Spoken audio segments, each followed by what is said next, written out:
Assalamu alaikum wa rahmatullahi wa barakatuhu. Throughout history, there have been lights that have come into the world whose purpose was to bring light to humanity. The enlightened ones, interestingly enough, come to give light and to help people understand the nature of their existence and the reason for their existence and why, in fact, they were created. And these enlightened beings that are sent by God, by Allah, into the world, stay here for a period of time, disappear, and then reappear somewhere else. In Sufism, they're called Muhayyaddeens. Muhaiyaddeen is a three-part word. Mu is the one, Hai means life, and Deen means the path, the way, the religion. So the ones who bring life back into the religion.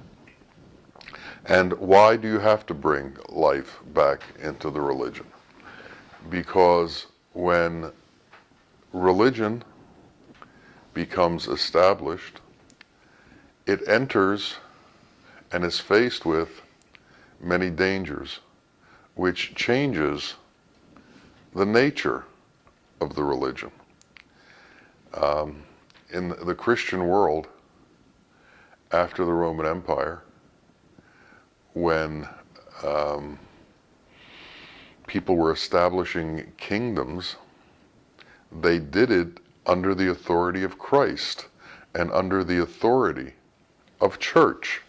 So after the Roman Empire, we had the Holy Roman Empire.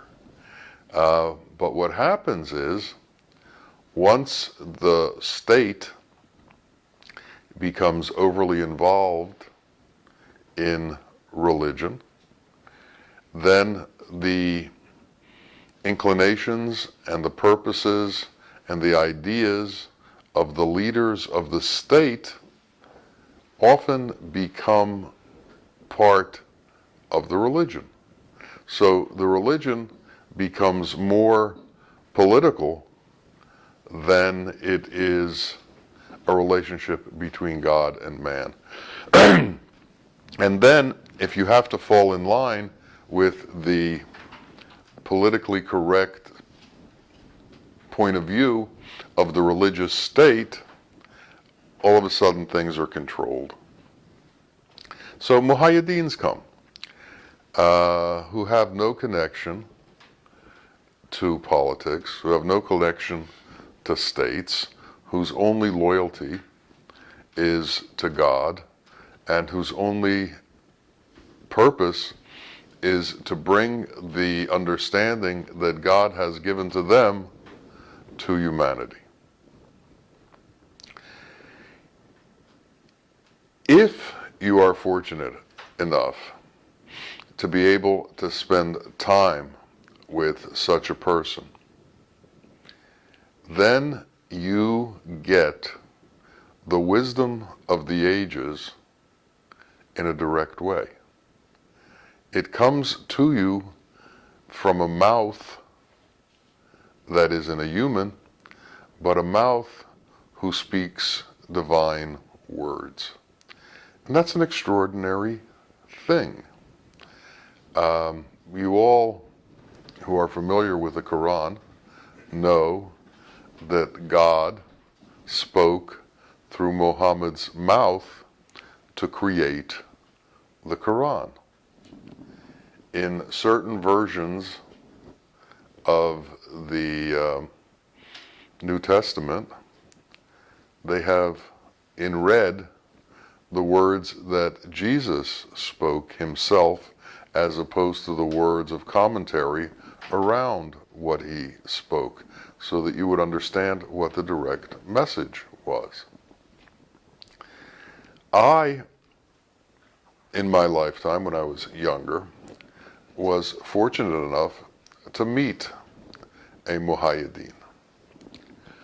And within about 2 weeks of meeting him, he told me to stop reading books, even his books.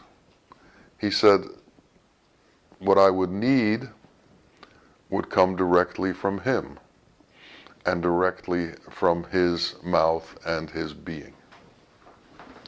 And in truth,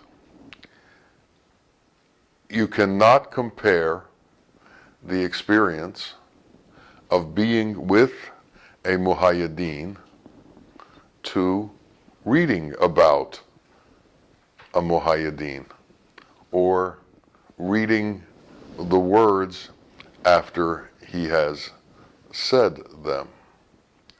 So what is it about being with the Muhaiyaddeen? What is it about being in that situation where you are with him? What do you learn? What do you see? What is it that you begin to understand? Well, when you're young, you're inquisitive, and you have certain questions. Questions about life, questions about existence, questions about how we came into being, questions about purpose, questions about reasons for things, questions about acceptance, questions about where are we going, questions about why are we here. When you see the Muhaiyaddeen, you find out that all of those questions are answered within that being. And in developing an understanding of who and what that being is, you begin to understand reality.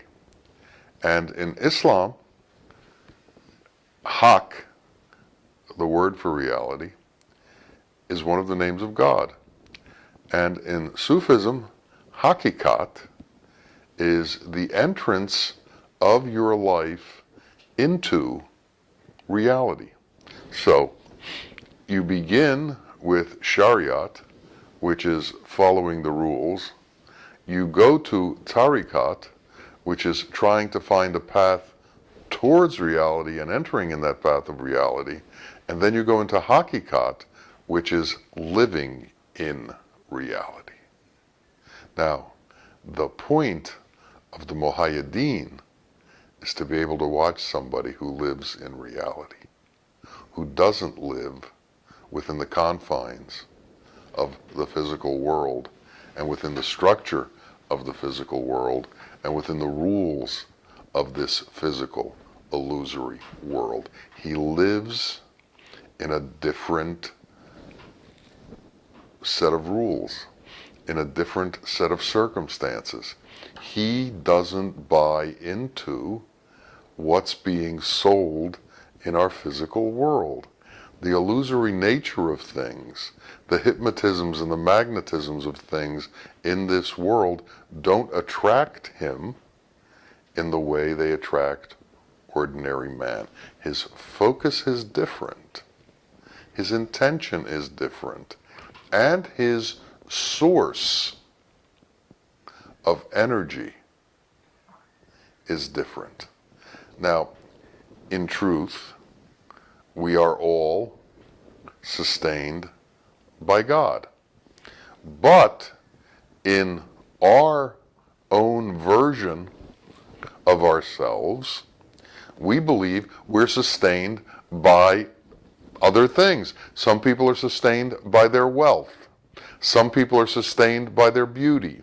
Some people are sustained by their fame.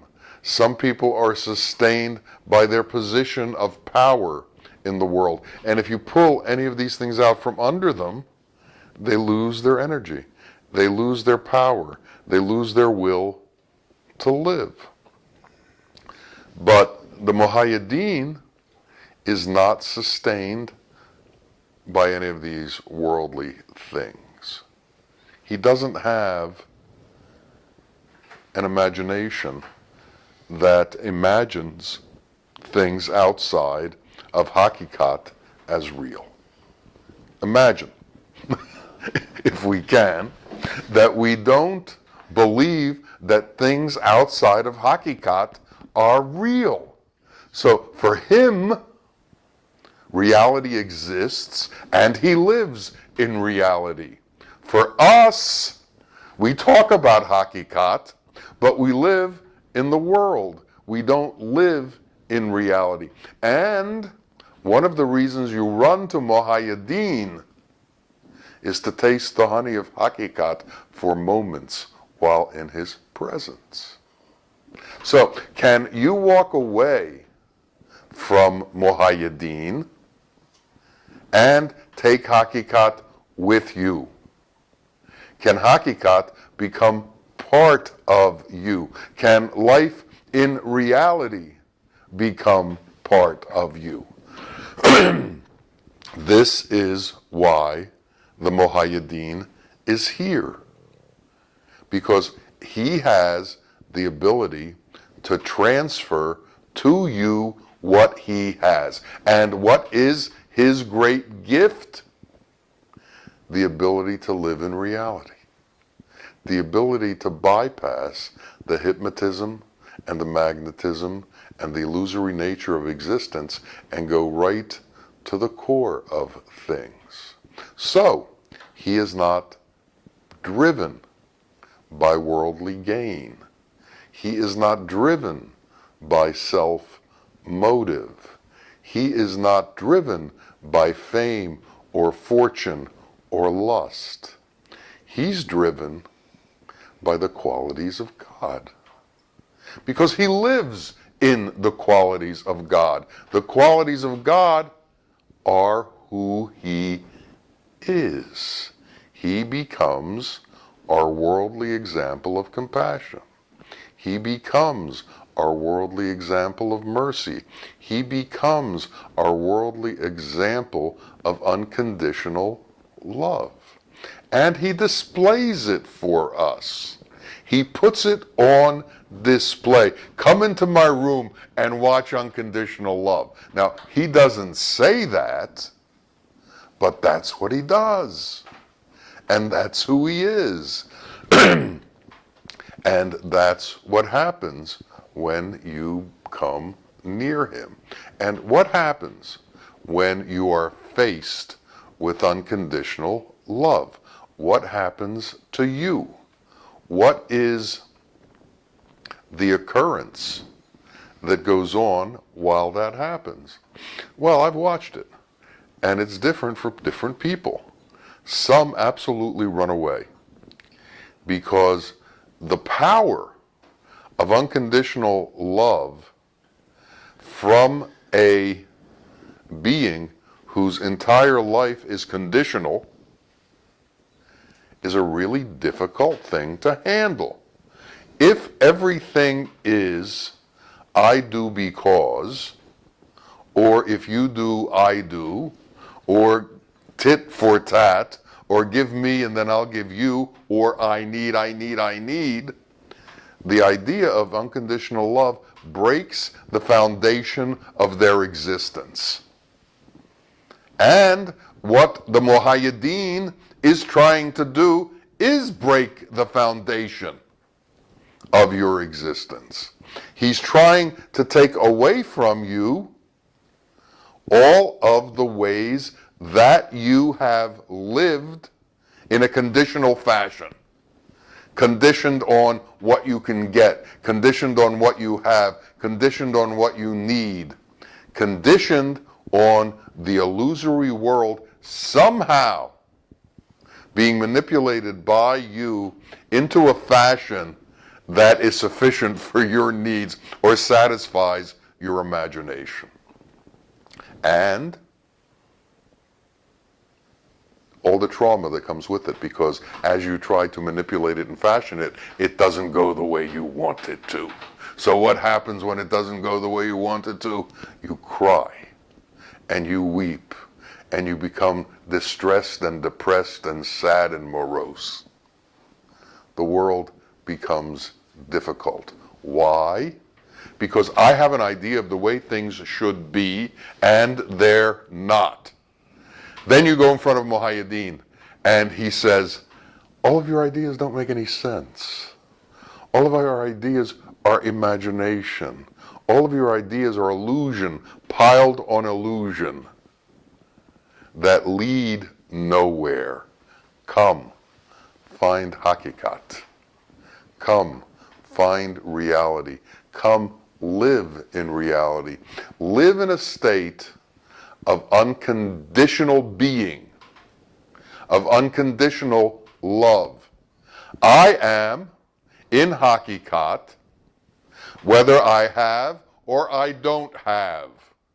I am in hakikat, whether I am poor or I am rich. I am in hakikat, whether I am famous or not famous. I am in hakikat,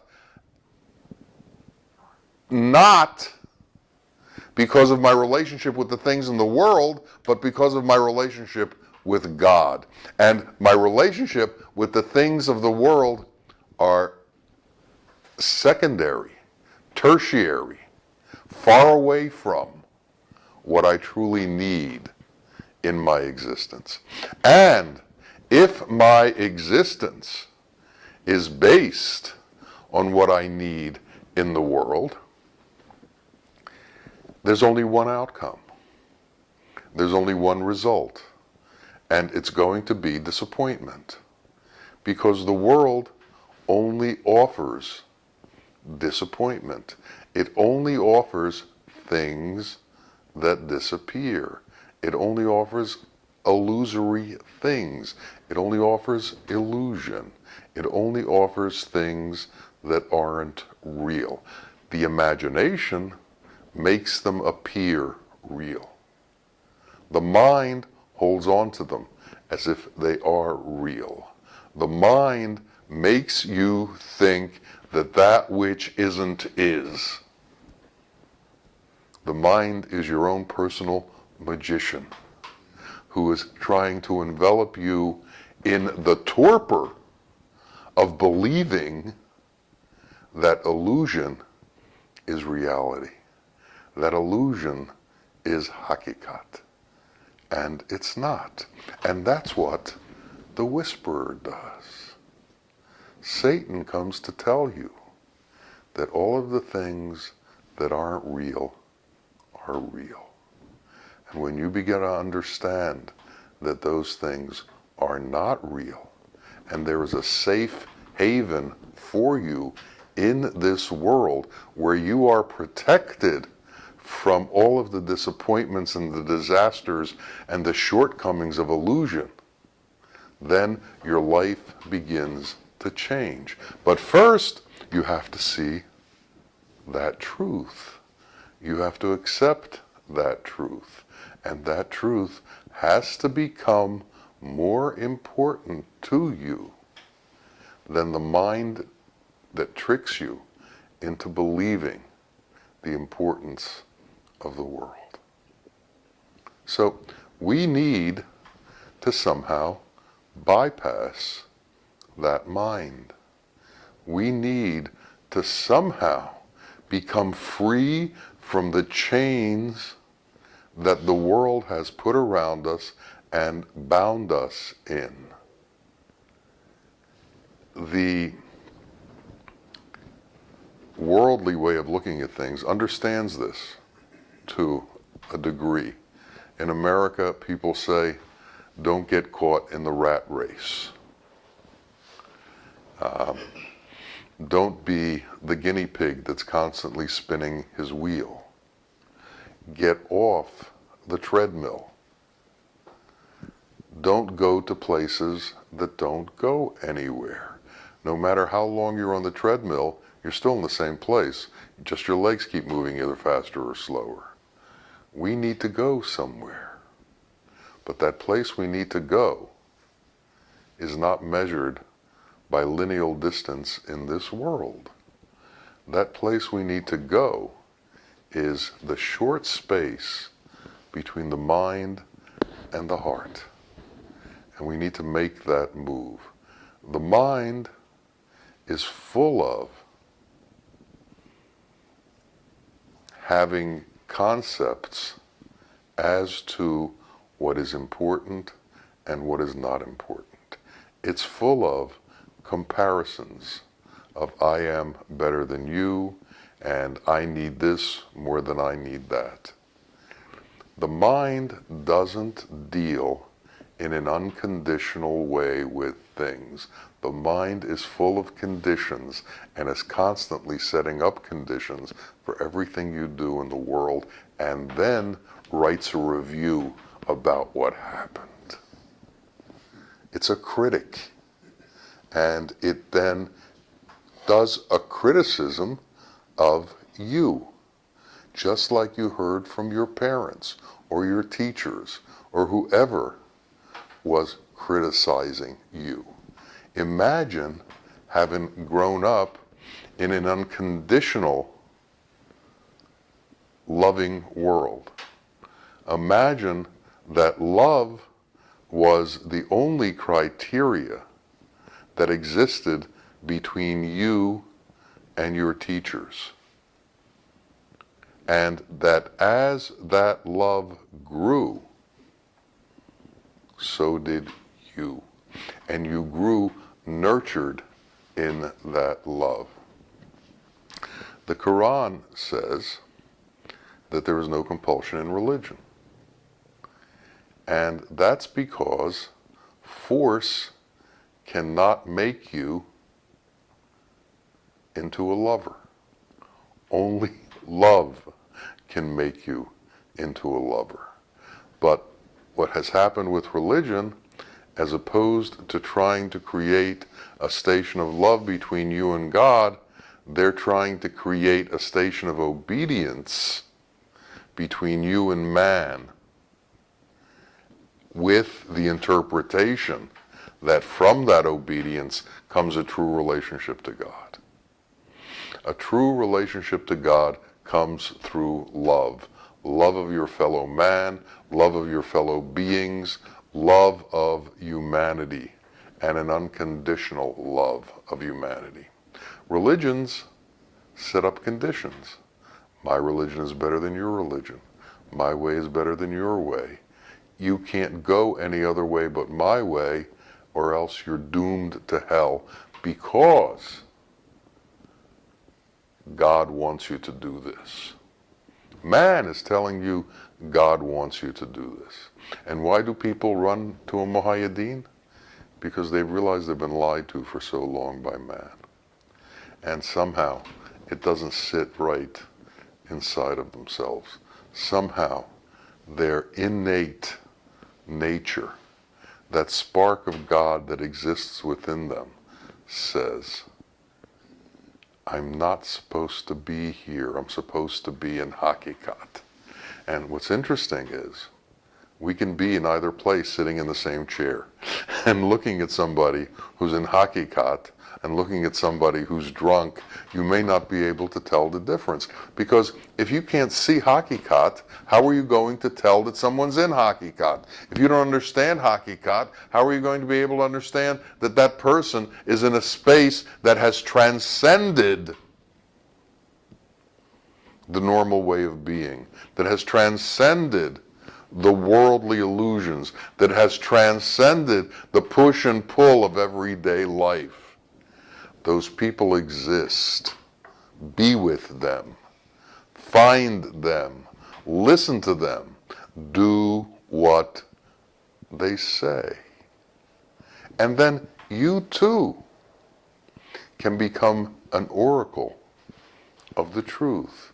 You too can become an exemplar of love. But understand that as long as you have conditions, it's going to be very difficult for you to find that truth. As long as you have judgment, it's going to be very difficult for you to find that truth.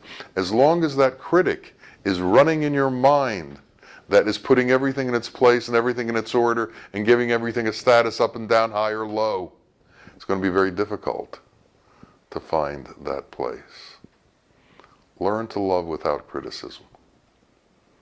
Learn to love without condition. Learn to love. Learn to accept people as they are. Don't try to change them. God changes them. Love changes them. You don't change them. But what you can do is bring God's love into the present and into the equation, and then watch that work. That is the way truth comes into the world. And that is why God sends Muhayaddeens, to bring his unconditional love into the world and make people know that that unconditional love exists. And when you love that way, you can become part of that.